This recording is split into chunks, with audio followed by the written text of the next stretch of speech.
So we are discussing about data science methodology. Earlier we discussed about the big data challenges. Then we discussed a brief overview about what actually is the methodology for data science. Okay. It is all about solving the 10 questions and getting the solution for the problem by following the necessary steps.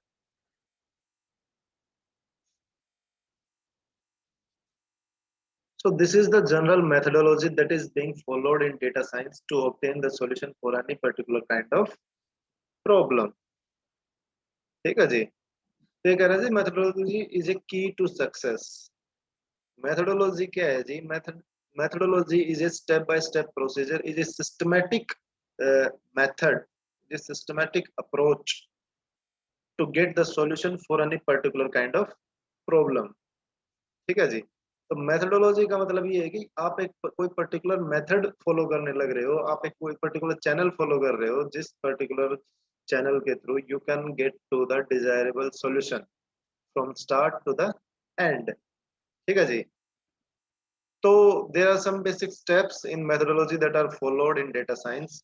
The first one is business understanding, then analytical approach, then data requirements, then data collection, then comes data understanding, then data preparation, then comes modeling of the system, then evaluation of the model, then actual physical deployment of the model, and then the feedback to refine the model with the passage of time and usage. ठीक है जी? So now we will discuss them one by one. First one is business understanding. तो business understanding के अंदर हमने जो question जो identify किया था वो क्या था? What is problem you trying to solve. ठीक है जी? यानी कि क्या प्रॉब्लम आपको सोल्व करनी है, पहले तो आप उस प्रॉब्लम को आइडेंटिफाई करना पड़ेगा. ठीक है? तो उसके अंदर क्या है कि बिजनेस अंडरस्टैंडिंग का मतलब ये है कि whatever business you are going to run, whatever business you are going to execute, तो उस बिजनेस के अंदर definitely there will be a system, और वो सिस्टम क्या होगा? That system will be used to get some solution or some result or some outcome or some product. ठीक है जी? तो जब भी कोई प्रोडक्ट हमें बनाना है, कोई सॉल्यूशन हमें फाइंड आउट करना है, ठीक है, तो उसके लिए हमें क्या करना पड़ेगा? First we need to understand the problem. ठीक है जी? कोलगेट ने आइडेंटिफाई किया कि भाई जो ह्यूमंस के टीथ्स हैं they need some kind of cleaning. ठीक है? तो for that they identified some kind of chemical which could be used to clean the teeth without harming them. ठीक है? तो उन्होंने कोलगेट बना दिया. ठीक है? तो इस तरीके से आपको क्या करना पड़ता है? You need to identify what the problem is, and for that you will need to derive the solution. ठीक है जी?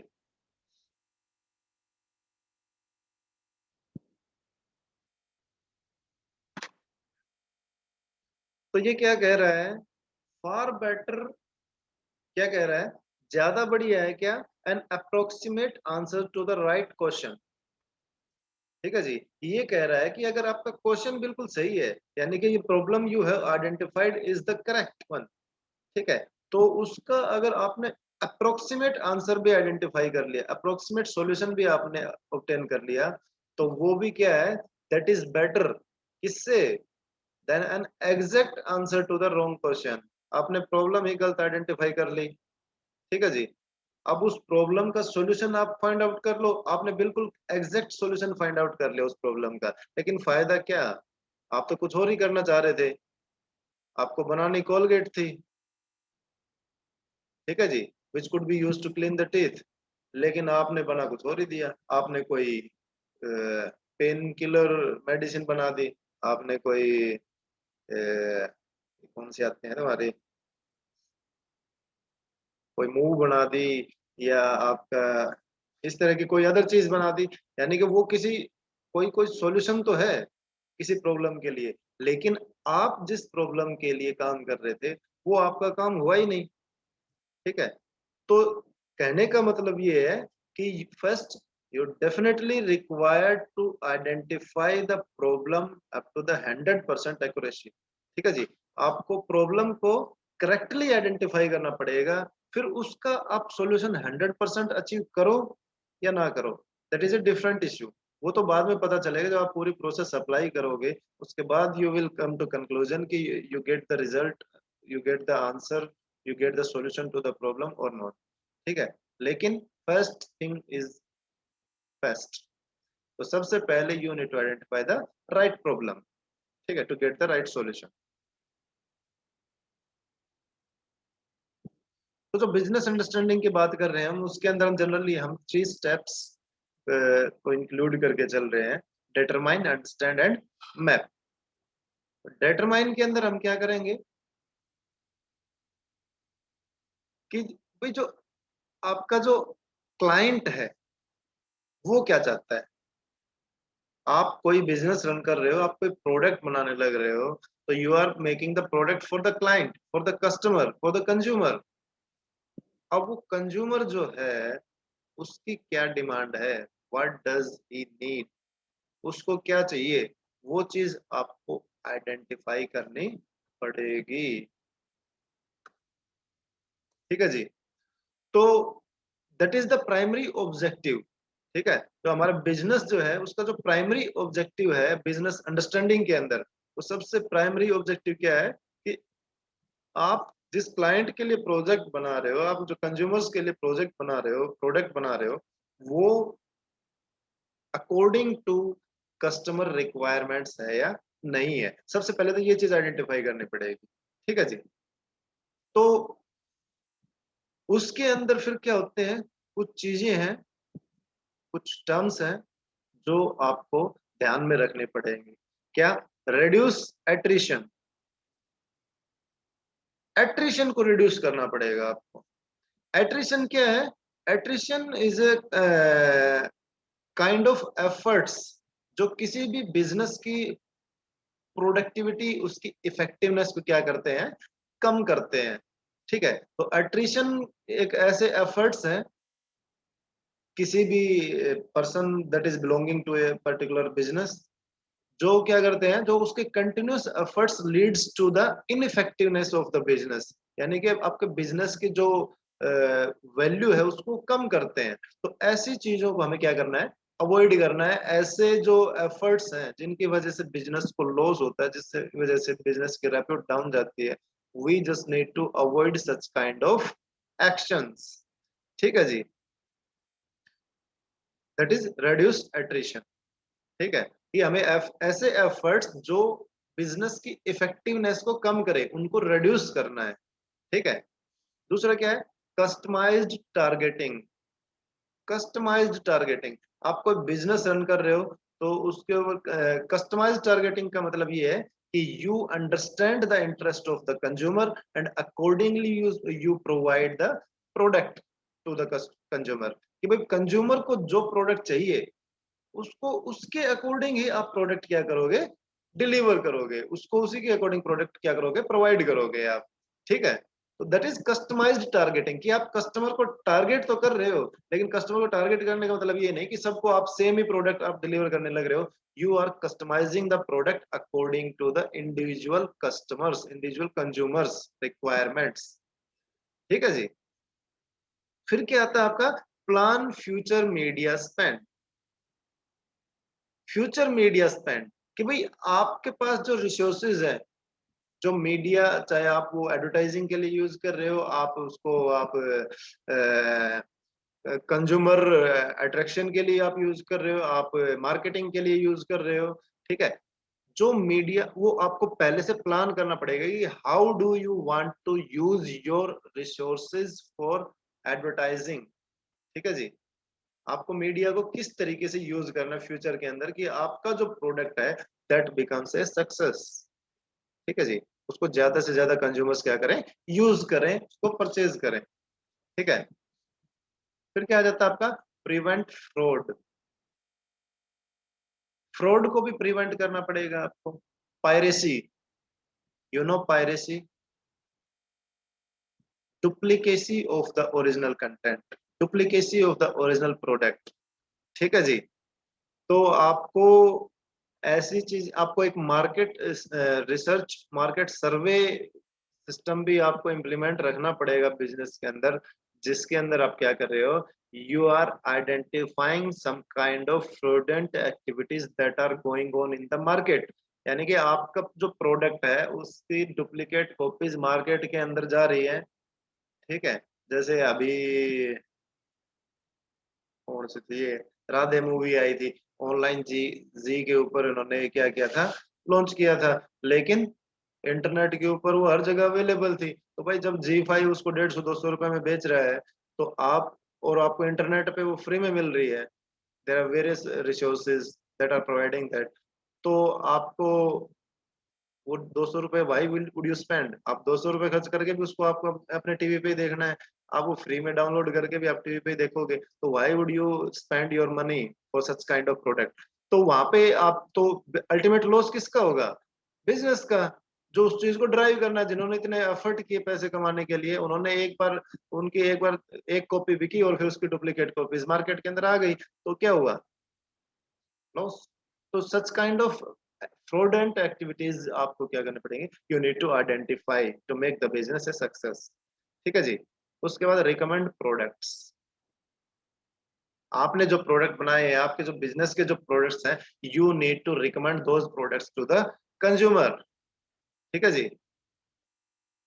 जैसे आप फ्लिपकार्ट पे जाते हो, ठीक है, तो फ्लिपकार्ट क्या करता है, जो प्रोडक्ट्स आप बार बार सर्च करते हो, गो थ्रू होते हो ओवर द पोर्टल, तो सच काइंड ऑफ प्रोडक्ट्स क्या करता है, वो रिकमेंड करता है यूजर को कि आप ये प्रोडक्ट यूज कर लो, ये प्रोडक्ट यूज कर लो इस पर्पज के लिए। ठीक है, वो रिकमेंडर सिस्टम होता है जो रिकमेंड करता है प्रोडक्ट्स को related to the consumer's interest और उस एक्टिविटीज। ठीक है, तो वो चीज आप यहाँ पे कर सकते हो बिजनेस के अंदर। तो this is all about the determination part. Then understand, क्या understand, understand the success criteria. You are running a business, तो उसको सक्सेसफुल बनाने के लिए what criterias do you require, और वो क्राइटेरियाज क्या होना चाहिए, those criterias should be specific, specific to the business you are running, measurable. ठीक है, जो क्राइटेरियाज है वो मेजरेबल होना चाहिए, मेजरेबल होना चाहिए। ऐसा नहीं है कि आप उनको मेजर ही नहीं कर पा रहे, आपको पता है कि this is the problem in the business, आपको ये क्राइटेरिया फॉलो करना पड़ेगा, लेकिन कितना फॉलो करना पड़ेगा, that also be A criteria. ठीक है, गाड़ी अब पेट्रोल डीजल से चल तो रही है, लेकिन वो माइलेज क्या दे रही है, 10 किलोमीटर पर लीटर की एवरेज दे रही है, या 20 किलोमीटर पर लीटर की एवरेज दे रही है, 25 किलोमीटर पर लीटर की एवरेज दे रही है। तो what kind of criterias you are specifying, those should be measurable. ठीक है जी। टाइम बाउंड, ऑब्वियस सी बात है, टाइम बाउंड होना चाहिए। आप प्रोडक्ट, आप एक, आज आपने एक प्रोडक्ट बनाना स्टार्ट किया, पता चला 6 साल तक वो वही प्रोडक्ट चलने लग रहा है, उसका प्रोजेक्ट अभी कंप्लीट ही नहीं हुआ, उसके प्रोडक्शन अभी कंप्लीट ही नहीं हो रहा, तो क्या फायदा ऐसी चीज है। टाइम बाउंड होना चाहिए कि ये प्रोडक्ट, इसको रिक्वायरमेंट है 3 महीने की फॉर डेवलपमेंट, तो 3 महीने के अंदर वो प्रोडक्ट डेवलप होना चाहिए कंप्लीट। या कोई कंज्यूमर आपसे कोई प्रोडक्ट बनवाने लग रहा है, कंज्यूमर स्पेसिफाइंग कि मुझे 6 महीने में एक प्रोडक्ट चाहिए, और आप कहते हो ठीक है जी दे देंगे, और उसके बाद पता चला 6 महीने गए, साल गया, 1.5 साल गया, 2 साल गए, 3 साल गए, तो फिर क्या, क्या वो कंज्यूमर आपके उस प्रोडक्ट को लेगा, तब तक तो वो कहीं और से बनवा लेगा प्रोडक्ट। तो टाइम, जो लिमिट्स जो होती हैं, दैट मस्ट बी फॉलोड। ठीक है जी। उसके बाद list assumptions, constraints and important factors. उसके बाद जो भी रिलेवेंट इंफॉर्मेशन है उस प्रोजेक्ट से रिलेटेड, उस प्रोडक्ट से रिलेटेड, उनके अंदर क्या आप अजम्पशंस लेके चलने लग रहे हो कि भाई कोई प्रोडक्ट, भाई कंज्यूमर ने बता दिया कि भाई टीथ क्लीन होने चाहिए, ऐसा कुछ आप सॉल्यूशन दो, तो उसके अंदर आप फिर क्या, जैसे कि लेमन फ्लेवर में आ रहा है, कूल मेंथोल, फलाना दिगड़ा, ये क्या है, ये डिफरेंट काइंड ऑफ जो एक क्राइटेरियाज है जो इम्प्लीमेंट कर रहा है बिजनेस। ठीक है जी, अपने प्रोडक्ट को इम्प्रूव करने के लिए और उसके कंजप्शन बढ़ाने के लिए। ठीक है, तो ऐसे अजम्पशंस और कंस्ट्रेंट्स आपको इम्प्लीमेंट करने पड़ेंगे, आपको आइडेंटिफाई करने पड़ेंगे, जिनकी वजह से आप अपने बिजनेस को ग्रो कर सकते हो, एक्सपेंड कर सकते हो। ठीक है जी। उसके बाद आइडेंटिफाई सेकेंडरी और कंपीटिंग ऑब्जेक्टिव्स। सेकेंडरी और कंपीटिंग ऑब्जेक्टिव्स क्या होते हैं? एक तो जो प्राइमरी ऑब्जेक्टिव होता है आपका, कि आपको जो प्रोडक्ट बनाना है उससे क्या आउटकम चाहिए आपको, ठीक है, वो तो मिल रही है। उसके अलावा उसी प्रोडक्ट को यूज करके आप क्या एक्स्ट्रा सेकेंडरी बेनिफिट्स आप प्रोवाइड कर सकते हो कंज्यूमर को। ठीक है जी। तो वो क्या है, जैसे कि अम्ब्रेला है। अब अम्ब्रेला को बनाया किसके लिए? कि बारिश आए, if there is a rainy season, तो आप अम्ब्रेला यूज करके क्या कर सकते, you can protect yourself from water, from the rain. लेकिन जब गर्मी आई और बहुत तेज धूप पड़ रही है, तो धूप के अंदर भी आप उस अम्ब्रेला को यूज कर रहे हो। यानी कि प्रोडक्ट तो आपने स्पेसिफिक, आप जो प्राइमरी ऑब्जेक्टिव था वो तो रेन से बचाने का था, लेकिन आप उसको सेकेंडरी अल्टरनेटिव ऑब्जेक्टिव्स के लिए भी आप उसको इम्प्लीमेंट कर सकते हो। तो you need to identify such kind of secondary objectives, ताकि आप कंज्यूमर को बता सको कि आप ये प्रोडक्ट इस चीज के लिए ले रहे हो, लेकिन आपको इस अदर पर्पज के लिए भी इसको यूज कर सकते हो। ठीक है जी। उसके बाद स्टडी एग्जिस्टिंग सॉल्यूशन से पहले ये कह रहा है कि भाई अगर एग्जिस्टिंग कोई सॉल्यूशन है, जैसे पेप्सोडेंट आया या एंकर आया, तो उन्होंने क्या किया, उन्होंने पहले जो कोलगेट जो एग्जिस्टिंग था मार्केट के अंदर उसको स्टडी किया होगा ना, तो उसको स्टडी करके उसके अकॉर्डिंग उन्होंने प्रोडक्ट डिजाइन किए। और अगर कोई ऐसा एग्जिस्टिंग नहीं है, जैसे कोलगेट ने बनाया सबसे पहले, तो उसके पास कोई एग्जिस्टिंग सॉल्यूशन नहीं था, तो उन्होंने अगर है तो स्टडी करो, नहीं है तो जी मत करो। तो अपने अकॉर्डिंग चलो, अपने सिस्टम के अकॉर्डिंग चलो, मेथोडोलॉजी के अकॉर्डिंग चलो।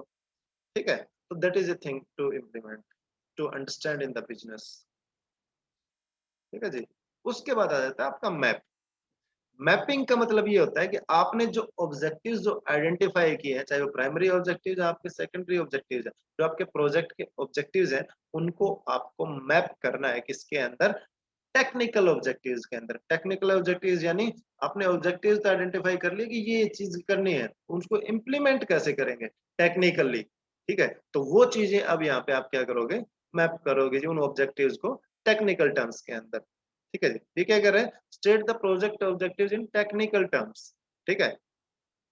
मतलब कि आप जो टेक्नोलॉजी यूज कर रहे हो, आप चाहे डाटा साइंस यूज कर रहे हो, आप मशीन लर्निंग यूज कर रहे हो, आप डीप लर्निंग यूज करने लग रहे हो, whatever kind of technique you are using, तो आप उस टेक्निक को किस तरीके से इफेक्टिवली इंप्लीमेंट कर सकते हो उस प्रॉब्लम के सॉल्यूशन को फाइंड आउट करने के लिए। ठीक है जी। यानी कि उस बिजनेस ऑब्जेक्टिव को आपको टेक्निकल ऑब्जेक्टिव्स में कन्वर्ट करना पड़ेगा, ताकि उसको आप इम्प्लीमेंट कर सको। ठीक है जी।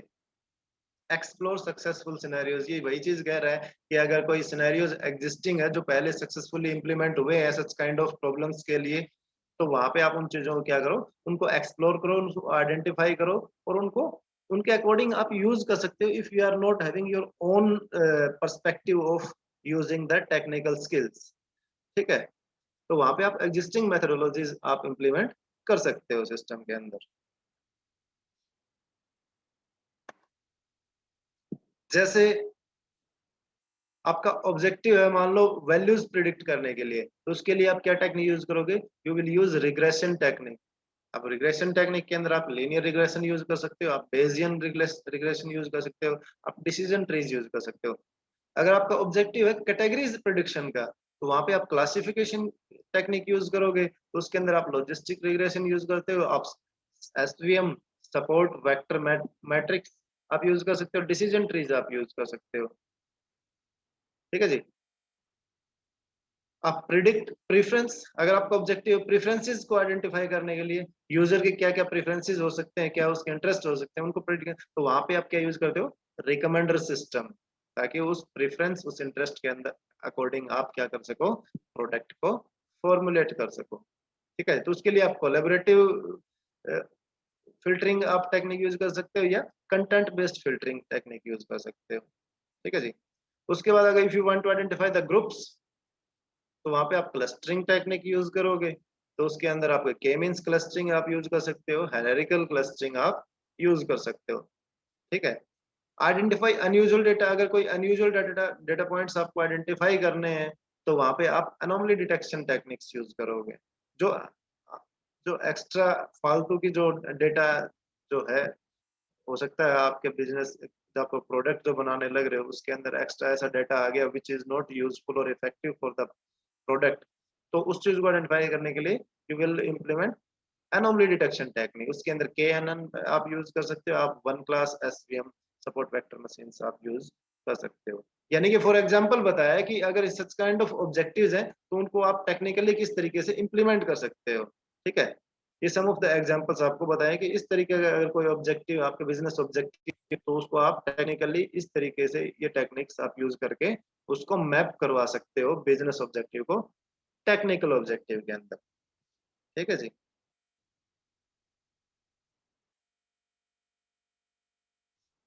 अब आप टूल्स यूज करोगे। ठीक है जी। आप जो प्रोडक्ट बनाने लग रहे हो, आप जो प्रॉब्लम का सॉल्यूशन फाइंड आउट करने की कोशिश कर रहे हो, उसके लिए you will require some kind of tools. तो उसके लिए क्या बताया है, सबसे पहले there is a universe of techniques. There are n number of techniques available for a particular problem to be solve. ठीक है जी। तो वहां पे आप क्या टेक्निक यूज करते हो। ठीक है, कौन सी टेक्निक यूज करोगे। There are n number of techniques, लेकिन सारी की सारी आप यूज नहीं कर सकते। आप कौन सी यूज करोगे, techniques appropriate for the problem. जो टेक्निक आपकी प्रॉब्लम अंडर कंसिडरेशन से रिलेवेंट है, वो techniques you will identify and you will use them to get the solution. उसके बाद पॉलिटिकल रिक्वायरमेंट्स। पॉलिटिकल रिक्वायरमेंट्स क्या होते हैं, जो requirements which are emphasized by the governance bodies. ठीक है, आपको प्रोडक्ट मार्केट के अंदर लॉन्च करोगे तो उसके लिए आपकी कंज्यूमर रिक्वायरमेंट के साथ साथ आपको जो पॉलिटिकल रिक्वायरमेंट्स है, जो गवर्नेंस रिक्वायरमेंट्स हैं कि प्रोडक्ट आपका ISO सर्टिफाइड होना चाहिए, ISI मार्क होना चाहिए, या ये चीजें होनी चाहिए, वो चीजें होनी चाहिए। तो such kind of requirements you need to identify, और उनको भी आपको इम्प्लीमेंट करना पड़ेगा अपने सॉल्यूशन के अंदर। ठीक है जी। उसके बाद अदर कंस्ट्रेंट्स, अगर कोई constraints you want to apply, कि भाई जैसे मान लो आप कोलगेट बना रहे हो तो टूथ तो क्लीन होना चाहिए, लेकिन ऐसा नहीं होना चाहिए कि भाई 1 महीने ब्रश की कोलगेट से और सारे दांत बाहर मुंह से। तो ऐसी चीज नहीं होनी चाहिए। आपको ऐसे कंस्ट्रेंट्स भी इम्प्लीमेंट करने पड़ेंगे कि वो टीथ भी क्लीन करे और दांत भी नीचे ना गिरे। ठीक है, यानी कि उनकी सेफ्टी भी मेंटेन रहे। ठीक है, तो such kind of things you will identify and accordingly you will choose the tools to develop design your product or solution for the problem।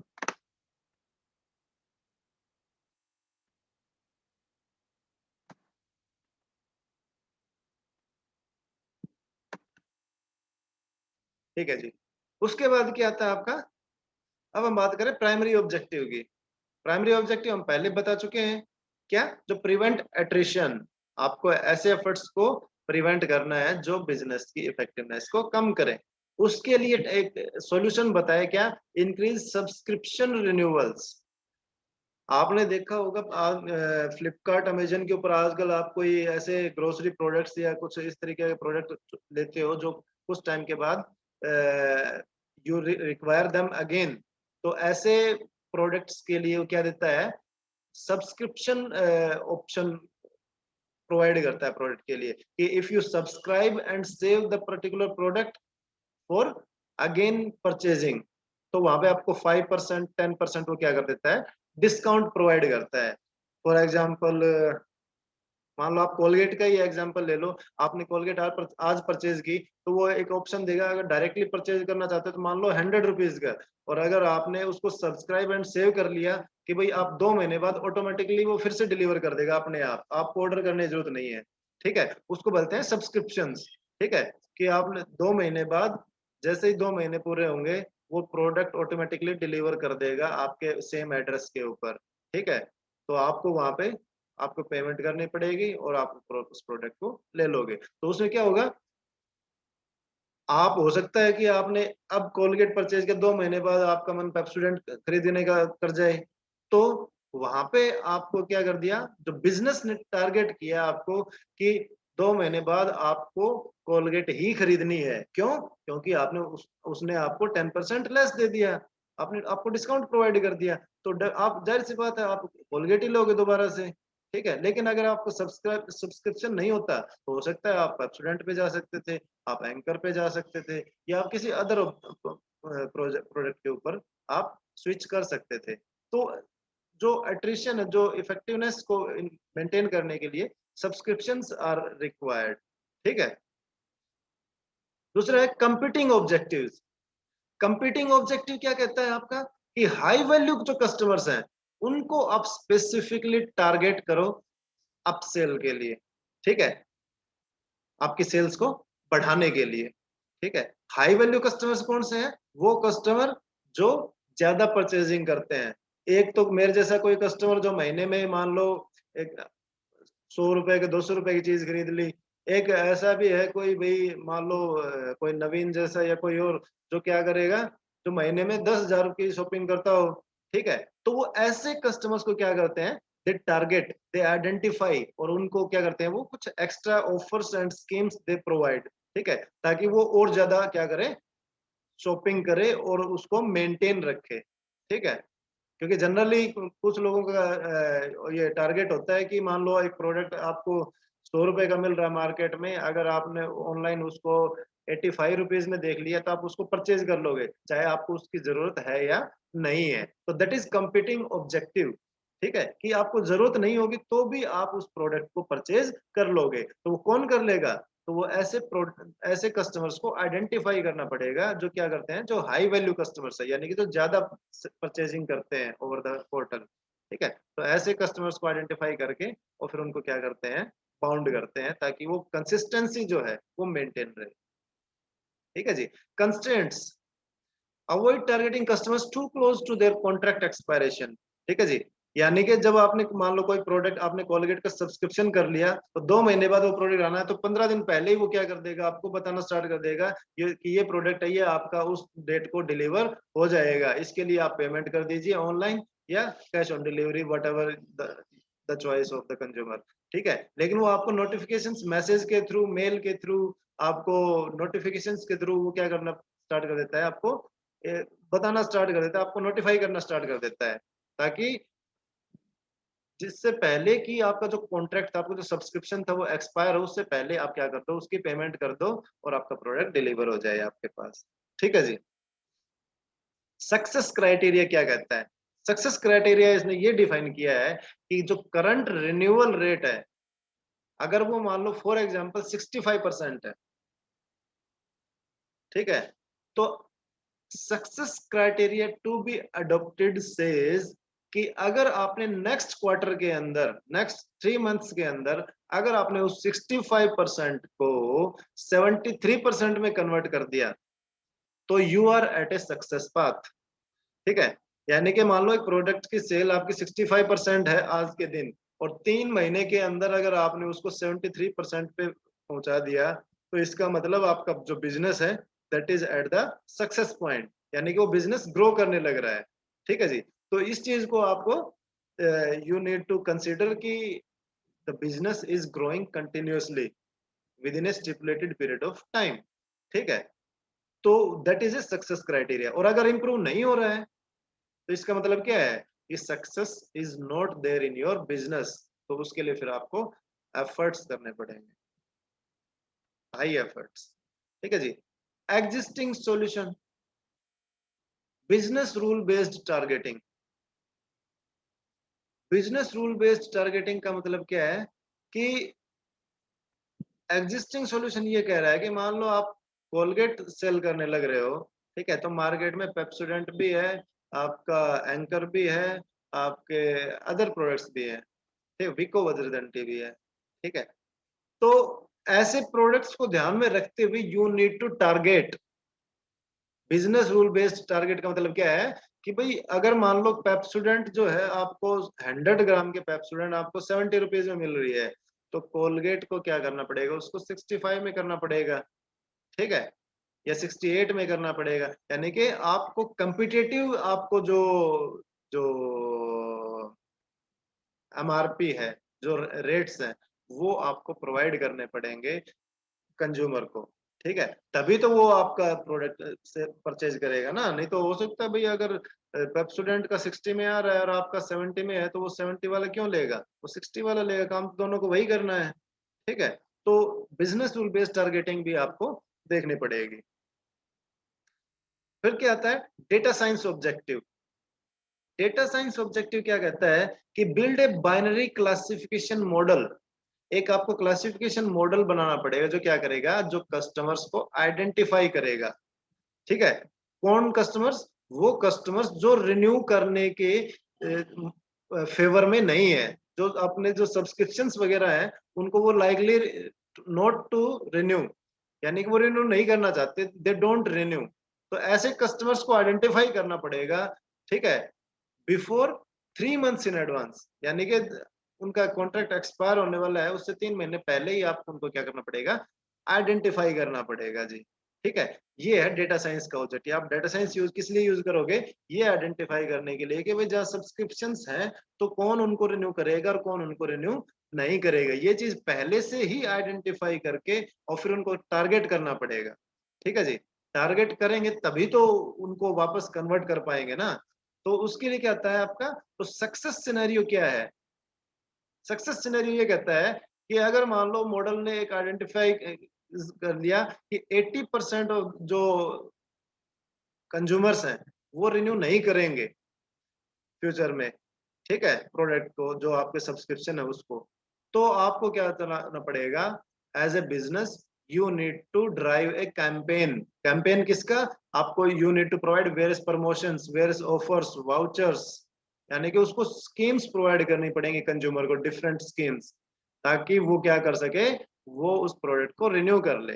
ठीक है जी, तो अगर आपने उस 80% जो आइडेंटिफाई किए थे उसमें से अगर 20% को भी आपने कन्वर्ट कर दिया किसमें, टू रिन्यू द सब्सक्रिप्शन, तो इसका मतलब क्या है, you are at a success stage. तो आप एक सक्सेस स्टेज के ऊपर एग्जिस्ट करते हो।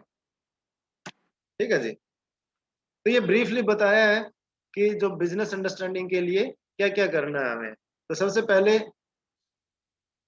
आपको क्या करना पड़ेगा, डिटरमाइन बिजनेस ऑब्जेक्टिव्स आइडेंटिफाई करेंगे आप बिजनेस अंडरस्टैंडिंग के लिए। तो उसके लिए सबसे पहले बताया है जी आपको, गैदर बैकग्राउंड इन्फॉर्मेशन। ठीक है, बैकग्राउंड इन्फॉर्मेशन मतलब compiling the business background, business background को कंपाइल करना, उसके बिजनेस के ऑब्जेक्टिव्स को आइडेंटिफाई करना, डिफाइन करना और सक्सेस क्राइटेरिया डिफाइन करना। उसके बाद you will assess the situation, उसके अंदर resource inventory, requirements, assumptions, constraints, risk, contingencies, cost benefits, ये सारी चीजें आप क्या करोगे, एनालाइज करोगे। उसके बाद determine data science goals, data science के गोल्स आप आइडेंटिफाई करोगे और उनका सक्सेस क्राइटेरिया आप डिफाइन करोगे। ठीक है जी, और उसके बाद आप क्या करोगे, you will be producing a project plan, जिसके थ्रू आप you will develop a business according to the requirements of the consumer. ठीक है जी, तो this is all about business understanding. If you have any doubts तो you can ask.